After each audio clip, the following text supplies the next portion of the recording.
এবং যুব সভাপতি ভাই জাউল, উপস্থিত আছেন আমাদের সকলের প্রিয় 121 হারোয়া বিধানসভার বিধায়ক, আমাদের খুব কাছের মানুষ এবং কাজের মানুষ রবিউল ইসলাম, এবং উপস্থিত আছেন আমাদের সকলের প্রিয় দাঁতপুর পঞ্চায়েতের প্রধান, তার একটা পরিচয়, এবং আমাদের নবনির্বাচিত সভাপতি মণি ভাই। সবাই চেনেন তো? সবাই একবার জোরে হাততালি মণি ভাইয়ের জন্য, কারণ আগামী দিনগুলো মণি ভাইয়ের সাথে থেকে জাউলদের সঙ্গে থেকে আপনাদের কাজ করতে হবে। আর আমাদের 26-এ যে বিধানসভা আছে, সেই বিধানসভায় যদি আমাদের প্রার্থী যাকে দেন আমাদের দল, আমরা তাকে মেনে নিয়ে তাকে বিপুল ভোটে জয়যুক্ত করব। এটাই হচ্ছে আমাদের শেষ কথা। কারণ এখানে উপস্থিত আছেন, আমার মঞ্চে আলোকিত করে বসে আছে সকল নেতৃত্ববৃন্দ। আমি নাম বলছি না, কারণ আমাদের পবিত্র মগরিবের আজান হবে, ওই জন্য আমি বেশি নাম বলছি না। তো যাই হোক, আজকে খুব আনন্দ হচ্ছে এবং গর্ববোধ মনে হচ্ছে এই শাসনের এখানে এসে, যে শাসন গ্রাম পঞ্চায়েতের মানুষ খালি অনলি 90 এবং 91 পার্টির মানুষ, তারা যে এত ভালোবাসে তৃণমূল কংগ্রেসকে। মেয়েরাও কিন্তু বাড়ি নেই, মেয়েরাও কিন্তু কাজ করে এখানে বসে মমতা বন্দ্যোপাধ্যায়ের জন্য এখানে চলে এসেছে। কারণ আমাদের নেত্রী মমতা বন্দ্যোপাধ্যায়, তিনি দুয়ারে রেশন দেয়, আর ভারতবর্ষের মধ্যে যে প্রধানমন্ত্রী চলছে সে দুয়ারে টেনশন দেয়।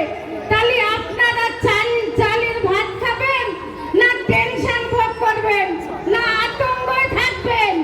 ওই জন্য আপনাদের বলতে চাই, অনেক বন্ধুরা তারা বলবে এই ইলেকশনের সময়, তারা এসে বলবে আইএসএফ এ ভোট দেন, বিজেপিতে ভোট দেন, সিপিএম কে ভোট দেন। আপনারা জানেন সিপিএম এর কি অত্যাচার। 34 বছর এখানে যে সিপিএম জগদ্দল পাথরের মতো যারা ছিল, এইরকম মায়েরা রাস্তায় পার হতে পারত না, আর এইরকম রাস্তাঘাট কারেন্ট কিন্তু ছিল না।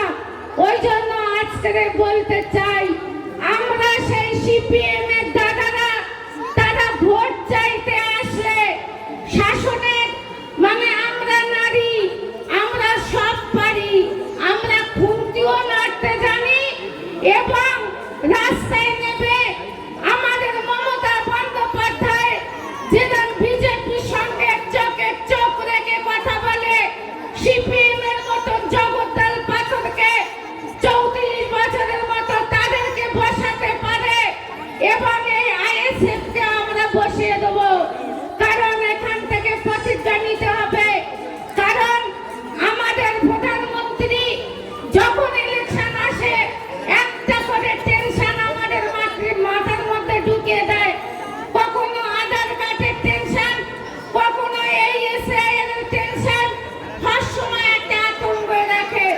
ওই জন্য আজকে বলতে চাই, আপনারা শুনে রাখুন, যতদিন বাংলার নেত্রী মমতা বন্দ্যোপাধ্যায় থাকবে, ততদিন আপনাদের টেনশন করার কোনো জায়গায় নেই। মমতা বন্দ্যোপাধ্যায় থাকলে আপনারা শান্তিতে থাকতে পারবেন।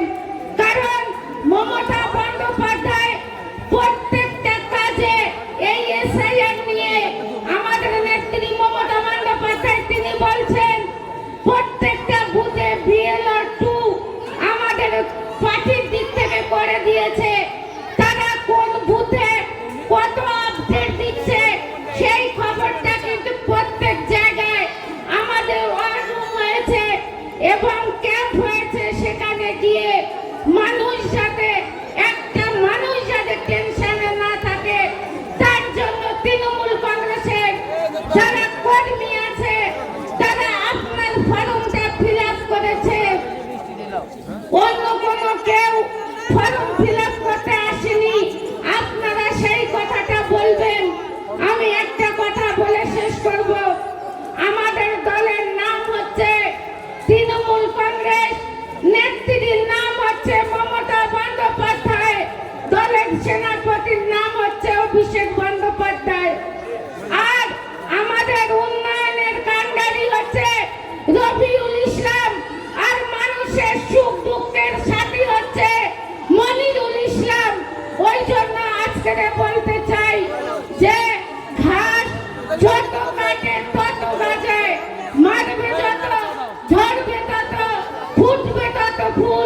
জিন্দাবাদ।